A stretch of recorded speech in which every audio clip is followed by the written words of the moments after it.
एक लड़का और लड़की आपस में बहुत प्यार करते थे। एक दिन लड़की ने लड़के से कहा कि अगर तुम सच्चा प्यार करते हो तो शादी करो। लेकिन उन दोनों की जाति अलग-अलग थी।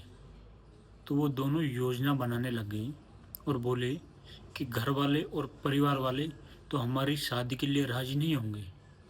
तो हम एक काम करते हैं कि हम भागकर शादी कर लेते हैं।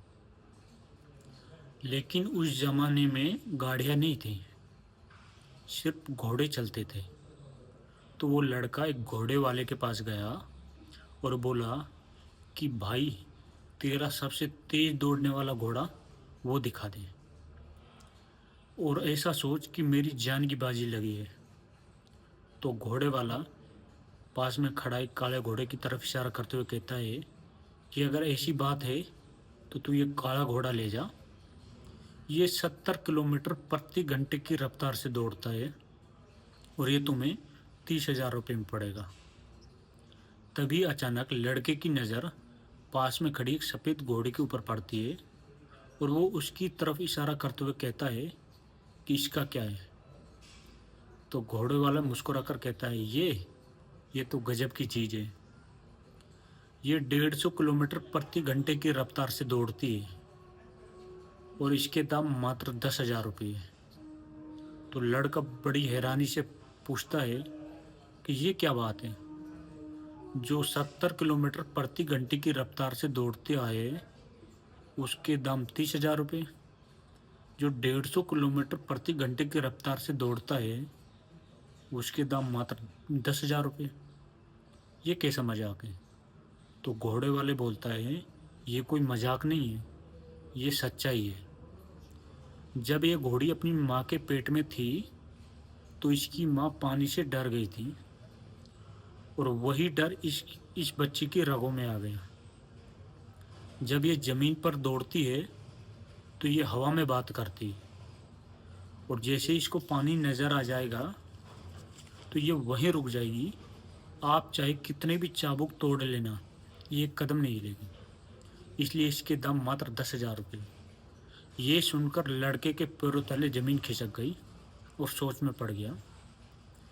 जिस तरह ये अपनी माँ की जिस तरह ये घोड़ी अपनी माँ की गलती ढो रही है, अगर आज मैंने कोई गलत कदम उठा लिया तो मेरी औलाद भी उस गलती की वारिस हो जाएगी और ये भागने का सिलसिला पीढ़ी दर पीढ़ी चलता रहेगा।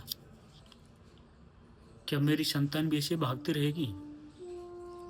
और ये सोचते सोचते लड़के की आंखों में आंसू आ गए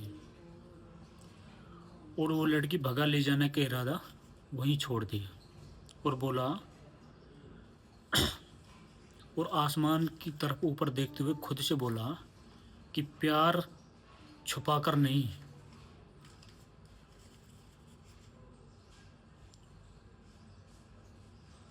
और उसने लड़की भगाने का इरादा जो किया था वो वहीं छोड़ दिया और आसमान की तरफ ऊपर देखते हुए खुद से बोला कि प्यार छुपाकर नहीं, इज्जत से होना चाहिए। और रिश्ता निभाना भागकर नहीं, समाज के आशीर्वाद से होना चाहिए।